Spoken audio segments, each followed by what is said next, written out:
नारायण रूप आत्मबंधु प्रेमी भाई, विषय है सेवा का। दास श्री महाराज जी की तालीम तथा विनोबा भावे ने जो निष्काम सेवा के ऊपर अपने ग्रंथ अध्यात्म तत्व सुधा के अंदर जो लिखा है वो आपके सामने लाने का प्रयास करेगा। ज्यादातर श्री समता विलास में से होगा। गुरु महाराज की तालीम में शुरू में आता है, स्वार्थ की अग्नि के अंदर ये जीव जल रहा है, मैं मेरा, बस मेरा ही सब कुछ हो।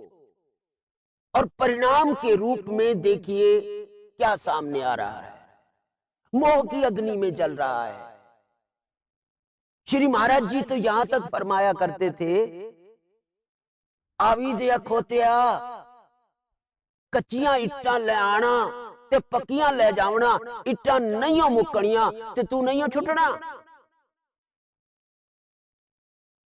आवी दिया खोतिया एक भाव है श्री महाराज जी का इन जीवों को चेताने के लिए कि जीव तेरी हालत ईंट भट्ठे पर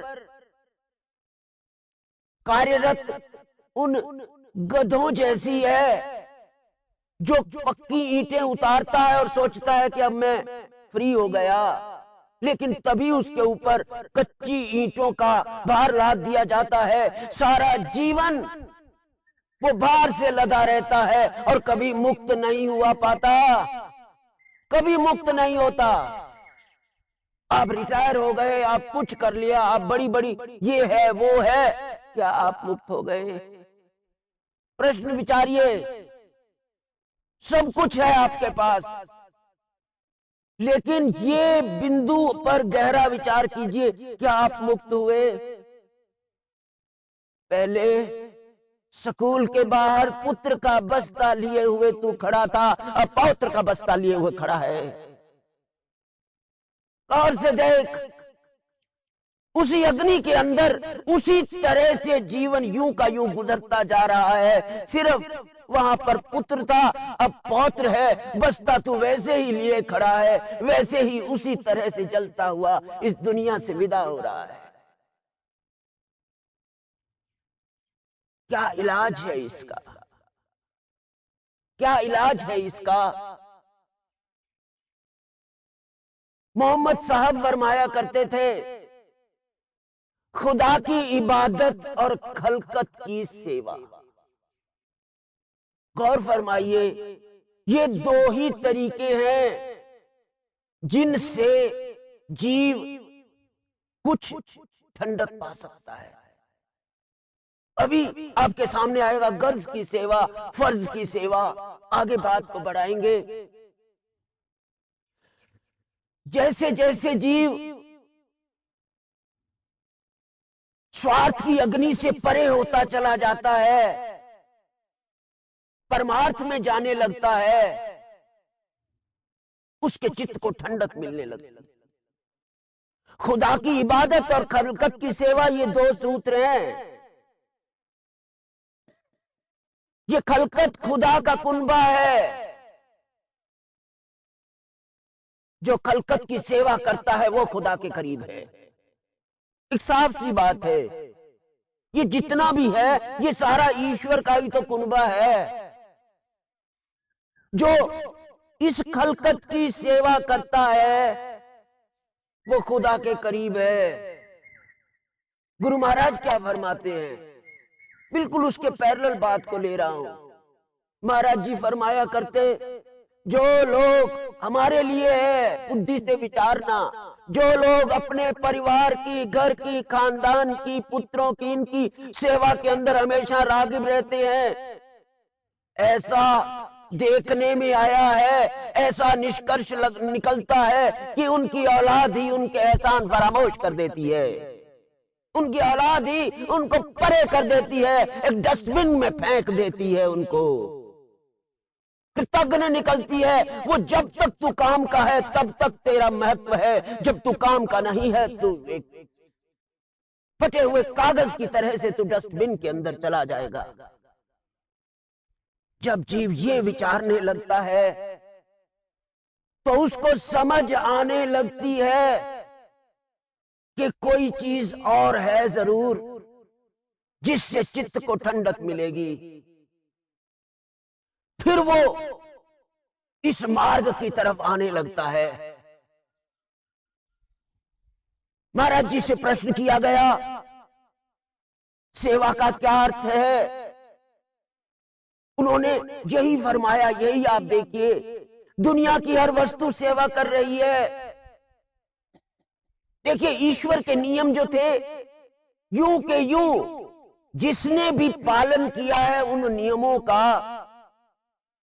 उसको ठंडक आई है। अभेद भाव से सूर्य अपनी रोशनी को वितरित कर रहा है, चाहे चांडाल का, किसी का भी अभेद भाव से। जल को देखिए, वायु को देखिए, इंसान गर्ज रखकर सेवा करता है, गर्ज रखकर परिवार की, खानदान की, मित्रों की, पीरों की, फकीरों की और देश की सेवा करता है। गर्ज की सेवा है ये। गर्ज की सेवा के अंदर होता है मुझे कुछ मिलेगा। कहता नहीं कैसी औलाद निकली, मैंने तेरे लिए ये किया वो किया, लेकिन तूने गर्ज की सेवा देखो कितना जीव को दुख देती है। गर्ज की रखता हुआ ईश्वर की, खुदा की भी सेवा यानी दान पुण्य आदि करता है। ईश्वर की सेवा भी 1% अरदास करके वो सब कुछ लेना चाहता है। अरदासें देखिए, प्रभु ये कर, मैं ये कर दूंगा, पहले तू कर फिर मैं करूंगा। उसके साथ भी, ईश्वर के साथ भी ये व्यवहार करता है। बिना स्वार्थ इंसान मुश्किल से ही किसी की सेवा करता है। सबसे बड़ा कर्तव्य है निष्काम सेवा। ईसा, मोहम्मद, राम, कृष्ण, बुद्ध, नानक आदि ने ईश्वर की याद और जीव मात्र की सेवा करने पर ही जोर दिया। अपने से बड़े बुजुर्गों की, माता पिता की, गुरु की सेवा करना सबसे बड़ा कर्तव्य है। इसके बाद संबंधियों की, मित्रों की, गांव की, शहर की, देश की और संसार की सेवा। गर्ज की सेवा से दुनिया के सुख मिलते हैं और निष्काम सेवा से निष्काम सुख मिलते हैं। दूसरा पाया, ये पहली बात खत्म हुई। अब सेवा से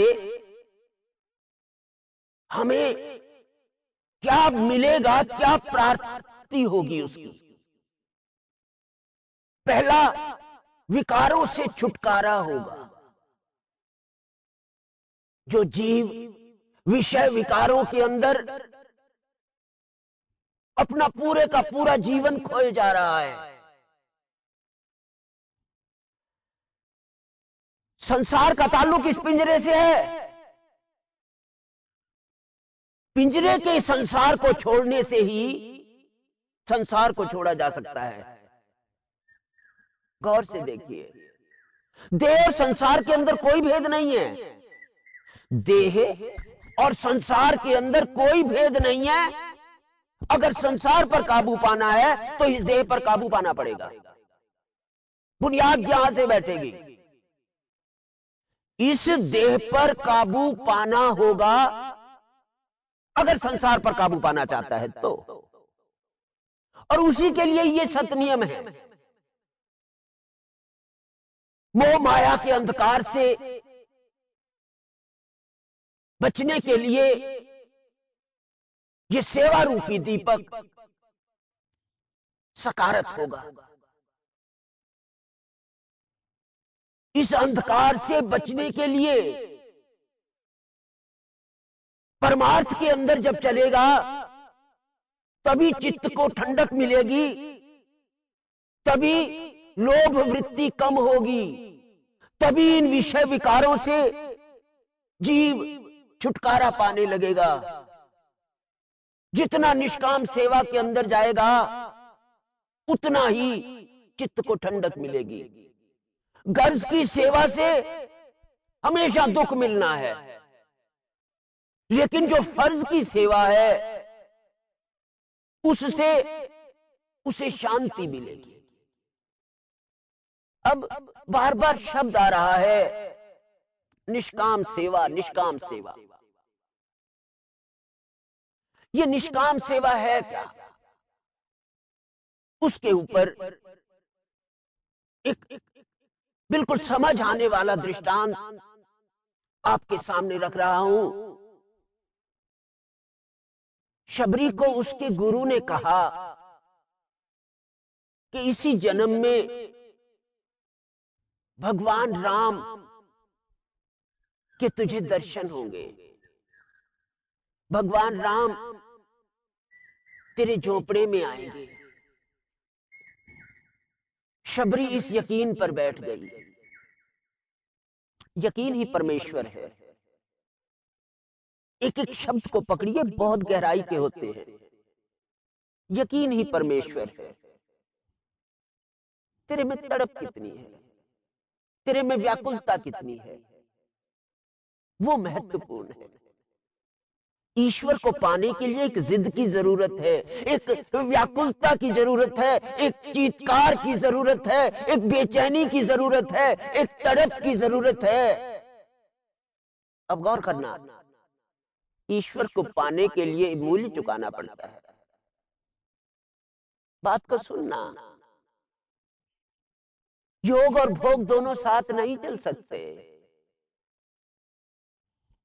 बेड पर बैठा हुआ एसी कमरे के अंदर टीवी को देखता हुआ तो ईश्वर को नहीं पा सकता, तो ईश्वर को नहीं पा सकता। मूल्य चुकाना पड़ता है। कोई संत का नाम बताओ जिसने हंस दिया, खेड़ दिया, नच दिया, ईश्वर को पाया हो, बताओ। ये गुरु महाराज के शब्द हैं जो दास को याद हो गए। कोई संत बताओ ना जिसने नच दिया, हंस दिया, खेड़ दिया, ईश्वर को पाया हो। मूल्य चुकाना पड़ता है। आप तैयार हैं? देखो, शबरी मूल्य चुका रही है, शबरी मूल्य चुका रही है, और देखना प्राप्ति क्या होगी। शबरी के गुरु ने कहा, गुरु के वाक्य पर खड़ा, गुरु के वाक्य पर पूरा जीवन झोंपड़े में इंतजार करती रही कि मेरे गुरु ने कहा था जरूर आएंगे, जरूर आएंगे। और एक ही शब्द, एक ही वचन, व्याध की लड़की पढ़ी लिखी थी नहीं, सिर्फ एक शब्द पर यकीन किया, भगवान राम कब आओगे। एक ही वाक्य है जो वो बार बार दोहरा रही है, झोंपड़े में बैठी है। वो मार्ग संक्षिप्त कर रहा हूं, वो मार्ग मुख्य मार्ग से मिलता था, और वो मुख्य मार्ग जो है उस तालाब के अंदर, एक तालाब सरोवर था निर्मल जल का, वहां तक वो मुख्य पगडंडी वहां पर जाती थी, और बीच वाला मार्ग उसके झोपड़े की तरफ जाता था।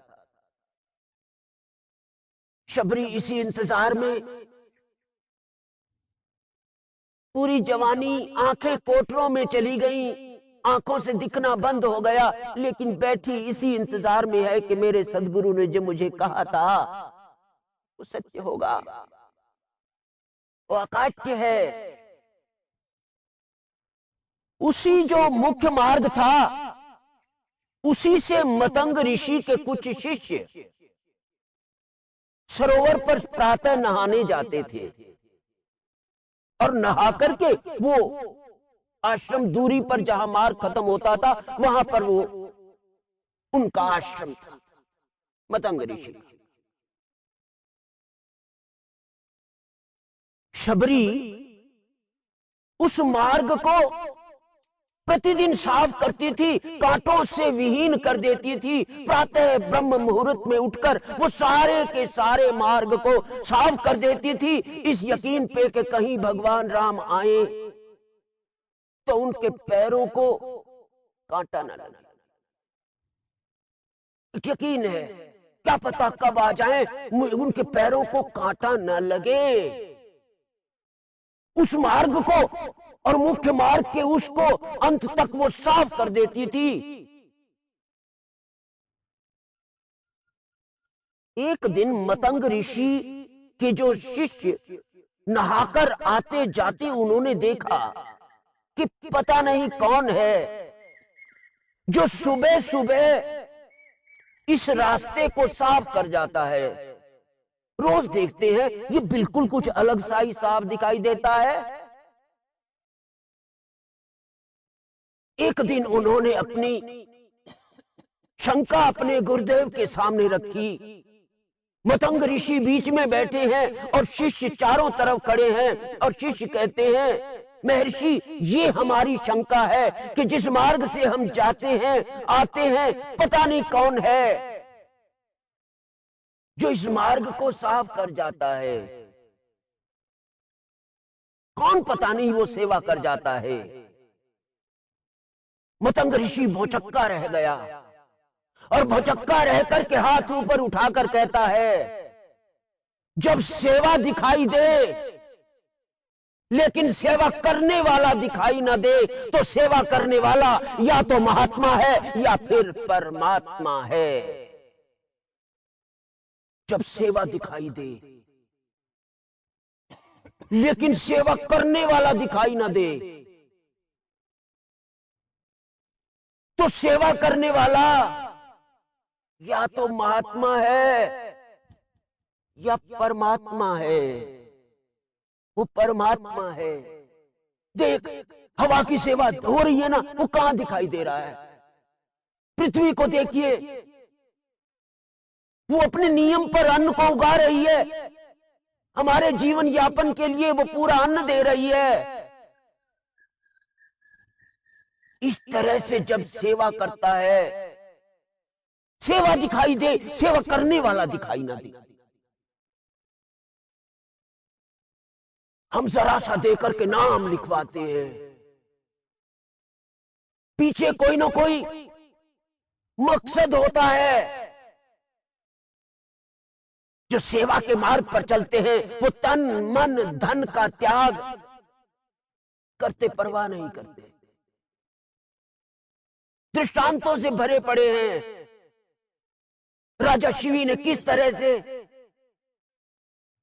तन का त्याग कर दिया एक कबूतर के लिए। उसके पीछे बाज लगा था, वो उनके शरणागति होकर के उनके पास आकर के बैठ गया। बाज कहता है ये मेरा भोजन है, राजा शिवी कहता है ये मेरी शरणागति है। किसी के भोजन पर झपट्टा मारना यह अन्याय है राजन। वो कहता है तराजू के एक पलड़े में कबूतर को रखते हैं और दूसरे में राजा शिवी अपना मांस को रख रहा है। गुरु तेग बहादुर साहब को देख लीजिए, किस तरह से वो कुर्बानी दे रहे हैं। ये शीशगंज गुरुद्वारा इसका एक जीता जागता प्रतीक है, मन का त्याग। कन्हैया को देखिए, कन्हैया की शिकायत आई गुरु गोविंद सिंह साहब के पास कि ये दुश्मन के सैनिकों को भी पानी पिलाता है। कन्हैया को बुलाया गया। कन्हैया कहता है मैं हर सैनिक के अंदर, हर जीव के अंदर सच्चे बादशाह आपके ही दर्शन करता हूं। मैं कैसे भेदभाव करूं कि कौन सा हमारा है और कौन सा दुश्मन का है। इस बिंदु पर जा रहे हैं हम। आप विचार रहे होंगे ये दृष्टांत देने का अर्थ क्या बन रहा है। जब तक जीव ईश्वर परायण नहीं है, सेवा के मार्ग पर चल नहीं सकता। ये मैं तीसरे पायदान पर आने के लिए रख रहा था। जब तक ईश्वर परायण नहीं है, वो सेवा के मार्ग में नहीं आ सकता। सेवा के मार्ग में चल वो ही सकता है जो हर एक के अंदर उस खुदा की जात को देखता है। जो अपने अंदर ईश्वर के दर्शन कर लेता है वो ही सब जीवों में, कुल कायनात में, हर जड़ और चेतन में उसके दर्शन कर सकता है, वरना नहीं। भेद बना रहता है। सतपरायण, ईश्वर परायणता पहला लक्ष्य है। उसके बिना सेवा हो नहीं सकती, सेवा लंगड़ी है उसके बिना। इसलिए सिमरन और सेवा, ये दो सूत्र हर एक संत ने रखे। जो तन मन धन त्यागने में जरा भी परवाह नहीं करता, वो असली त्यागी है, दानी है, और मार्ग धर्म को उसने जाना है। ये नोट्स हैं श्री समता विलास के। पूरी तालीम आपके सामने उसी चैप्टर में रखी जाएगी।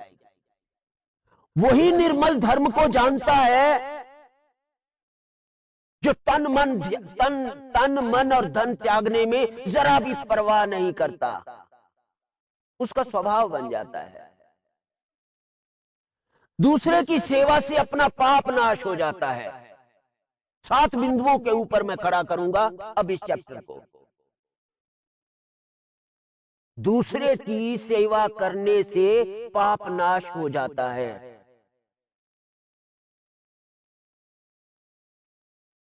पुत्री की शादी पर बहुत खर्च किया, लेकिन फिर भी कहीं ना कहीं एक शिकायत, एक बात सुनने में आई कि पिताजी आपने सुई तो दी, धागा नहीं दिया। कोई ना कोई कमी सामने आ गई। लेकिन इस शुभ कार्य के करते हुए एक ने उस गरीब विधवा की पुत्री को भी एक भेंट दे दी। उसकी शादी में भी उसने मशीन दे दी या कोई चीज दे दी। वो धर्मपुत्री जीवन भर नहीं भूलेगी। ये एक मेरा धर्म पिता जिसको मैं जानती नहीं, ये मशीन उसने मुझे दी है। अपनों के लिए कितना किया, बदले में कुछ न कुछ और तरह का सुनने में आया। लेकिन जब किसी दूसरे के लिए किया, वो पुत्री नहीं भूल रही। तेरे दरवाजे पर एक मांगने वाला आया, मन में वो किस्मत का मारा हुआ है। कोई किसी का आगे हाथ नहीं फैलाया करता। अगर मन के अंदर ये अहंकार उठता है कि तू देने वाला है और वो लेने वाला है, तो मन को ये कह के ठोकर लगाना, ये कटोरा अपना स्थान भी बदल सकता है। ये कटोरा जो उसके हाथ में है, ये तेरे हाथ में भी आ सकता है। तू बाहर होगा और वो अंदर होगा। और मन में अगर ये अहंकार आता है कि तू देने वाला है, तो इस मन को इस तरह से ठोकर लगाना। स्वामी शरणानंद थे वाराणसी के अंदर। सुबह सुबह 3 घरों से मांगा करते थे, जहां से मिल जाए। अगर तीनों घर ना दे तो कुछ नहीं, उस दिन व्रत हो गया, उपवास हो गया। एक बार एक घर में गए, आवाज दी, वो देवी मुड़ रही थी, मकान में अंदर जा रही थी। यही कहा भिक्षाम देई। उस देवी ने पीछे देखा और कहती है, हट्टा गट्टा हो है, काम क्यों नहीं करता, कमा खा, आदत मांगने की पड़ चुकी है क्या? शरणानंद जी कहते हैं, माता पिछले जन्म में कुछ दिया ही नहीं, इसलिए मांगता फिर रहा हूं। पिछले जन्म में कुछ माता दिया ही नहीं, इसलिए मांगता फिर रहा। जो सच्चे धर्म और ईमान का मुतलाशी होवे, वो सेवा के मार्ग को अख्तियार करे, जो वास्तव में चित्त की ठंडक के लिए कोशिश कर रहा है। गौर से देखा, सामने वाले की बेचारगी मत देखना। ये नहीं उस बेचारे को इतना दे दो, वो बेचारा नहीं है, वो किस्मत का, भाग्य का, प्रारब्ध का है, वो तेरे पाप लेने आया है। ये गहराई से विचार कर, ये तेरे पाप को बांटने के लिए वो तेरे दरवाजे पे आया है, वरना तुझे वहां जाना पड़ता देने के लिए। इस तरह से नजरिया बनाना, वो तेरे पाप बांटने आया है, वरना तुझे वहां जाकर के देना पड़ता। अपनी जरूरतों को त्याग और दूसरों की जरूरतें पूरी कर। ये नियम है। सेवा के मार्ग पर चल ही वही सकता है जो पहले अपनी जरूरियात को कम करेगा। अगर उसकी खुद ही जरूरतें इतनी हैं कि वो ऋण लिए खड़ा है, वो किए खड़ा है, वो कैसे इस मार्ग पर आएगा? मन पर वही काबू पा सकता है जो अपनी जरूरतों पर काबू पाए। मन पर काबू पा वही सकता है जो अपनी जरूरतों पर काबू पाए। ये बिंदु है जो श्री समता विलास से लिए हुए हैं। मानस के अंदर आता है। एक बिंदु और भी है जो दास विनोबा भावे के लिटरेचर से लेने चाहता है, क्योंकि समय 15 मिनट और है। गहराई से विचारना, ये मैं श्री समता विलास की बातें कर रहा था, अभी मैं वो बताऊंगा कहां से ली है ये। विनोबा भावे की लिटरेचर में से एक चीज बहुत सुंदर आती है। सेवा में आर्द्रता होनी चाहिए। आप गौर फरमाइएगा, सेवा में आर्द्रता होनी चाहिए। क्या अर्थ है आर्द्रता का? सुदामा थोड़े से चिवड़े, थोड़े से चावल जो उसकी पत्नी सुशीला ने उसके पल्लू के साथ बांधे थे, वो जब सुदामा पहुंचता है तो कृष्ण को देखिए, कहां पीतांबर गया और कहां मुकुट गया और कहां पैरों की वे गई, और देखिए किस तरह से वे अभिमंत्रित हैं। वे चावल नहीं है, उनके अंदर प्रेम है। सेवा करते हुए जब ये हो कि यहां ईश्वर के प्यारे, हम सभी एक ही सदगुरु को मानने वाले हैं, एक ही मार्ग के हैं, मेरे ही सारा रूप है, वो सब यहीं पर बैठेंगे, देख इक्वेशन बदल जाएगी। और जब ये हो कि मेरी ड्यूटी रोज मेरी, मैंने कर, तो देखिए कितना फर्क पड़ जाता है। रुक्मणी ने एक तुलसी दल से भगवान कृष्ण को तोल दिया।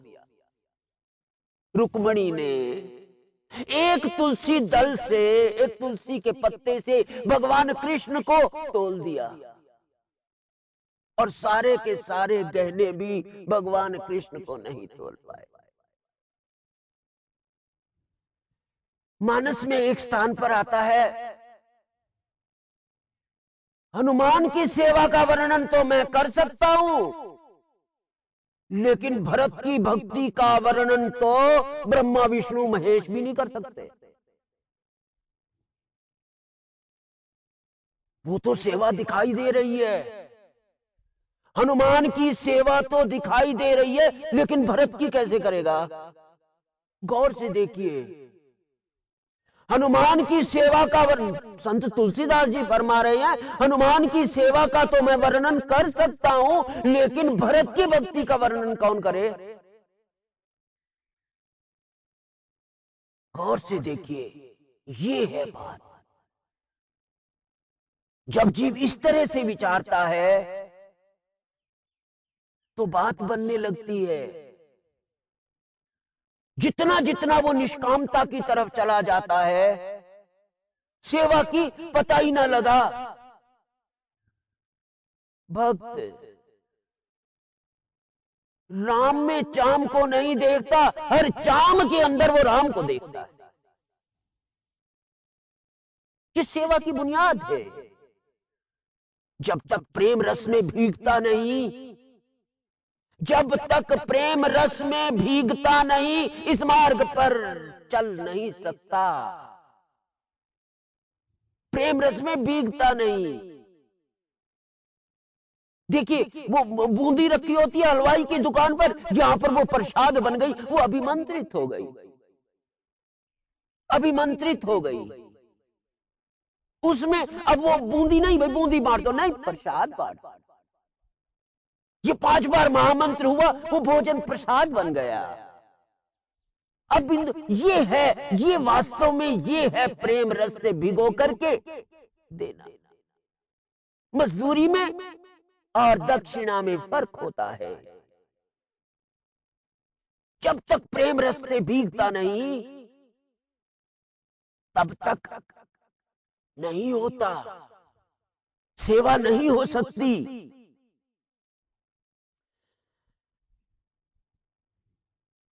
एक बार एक गुरु बैठा, उसके सामने शिष्य ने प्रश्न किया, जितनी नदियां हैं उनका जल तो मीठा है, लेकिन सागर का जल खारा है, क्यों? प्रश्न देखिए, जितनी नदियां मिल रही हैं उनका जल तो मीठा है, लेकिन सागर का जल खारा क्यों है?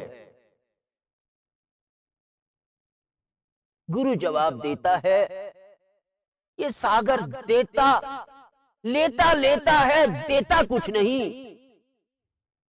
ये लेता लेता है, देता कुछ नहीं, इसलिए इसका पानी खारा है। गुरु शिष्य कहते हैं, नहीं महाराज जी, सूर्य की तपश से, वाष्पन से बादल बनते हैं, वाष्पन से बादल बनते हैं, बादलों से वर्षा होती है, तो आप किस तरह से कहते हैं ये? गुरु कहता है, जबरदस्ती लेना और इच्छा से देना, दोनों में जमीन आसमान का फर्क है।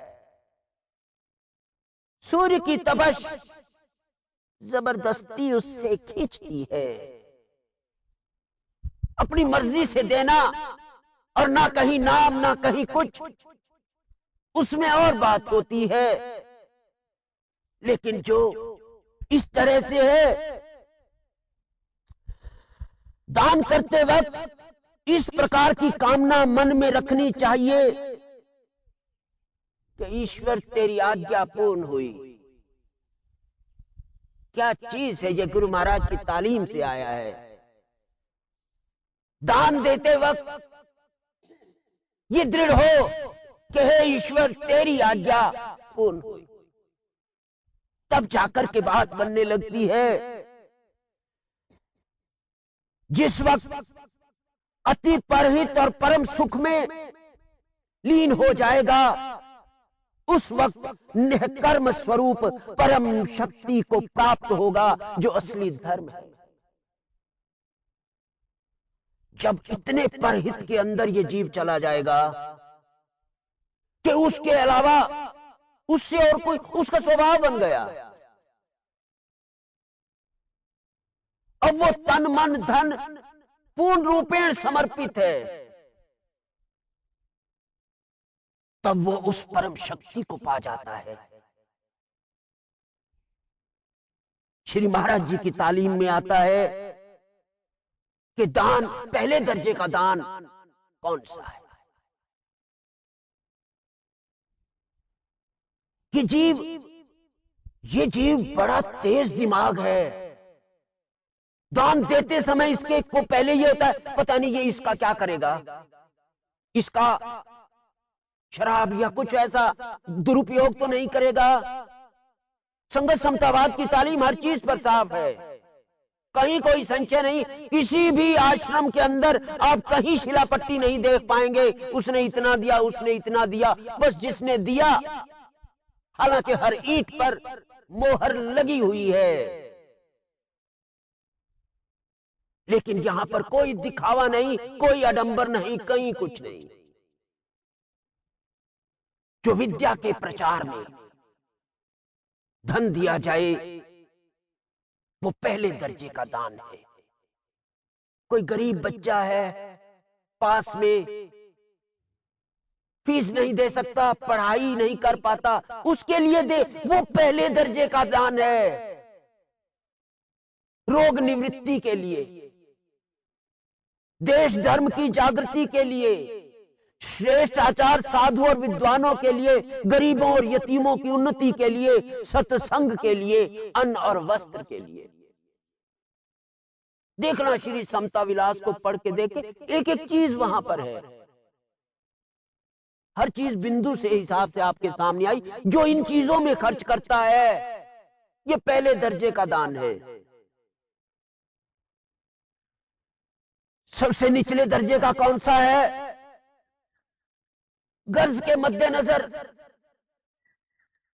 नेताजी आ गए, लो इतना है, अरे उसके बदले में भी तो तुझे चाहिए कुछ। जो गर्ज रखकर मुझे प्रधान बना दो, मुझे ये बना दो, मुझे वो बना दो, निचले दर्जे का दान है। नुमाइशी, जिसके अंदर, जिस दान के अंदर नुमाइश हो, दिखावा हो, शिलापट्टी लगा देना मेरी,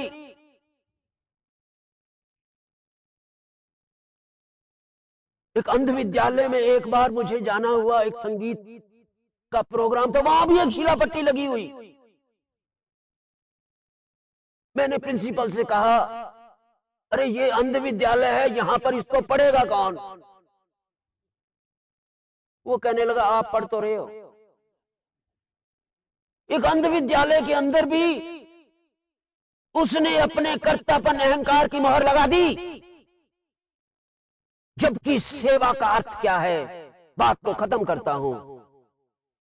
जोड़े साफ कर रहा है, एक टॉयलेट को साफ कर रहा है, एक झाड़ू दे रहा है, इस कर्तापन को कमजोर करना है।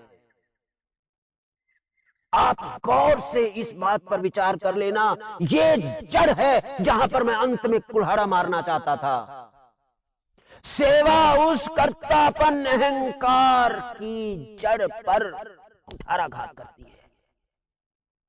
यहीं से भक्ति का अंकुर फूटता है। तू करता सत, तेरी आज्ञा यहां से शुरू होगी।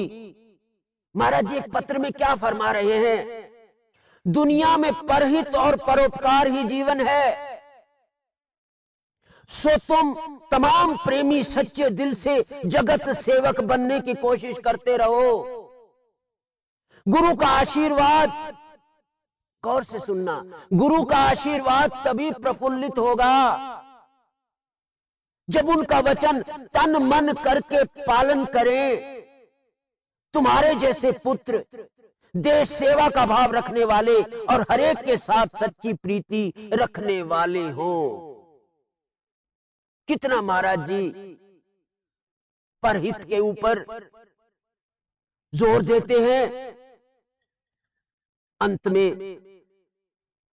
इक मरना मन याद कर, यहां से रास्ता निकलना है। आकबत किया, मौत किया, इक मरना मन याद कर, दूजा साहब की याद, तीजे ने की याद कर, मंजूर होवे फरे याद। ओम ब्रह्म सत्यम सर्वधाम।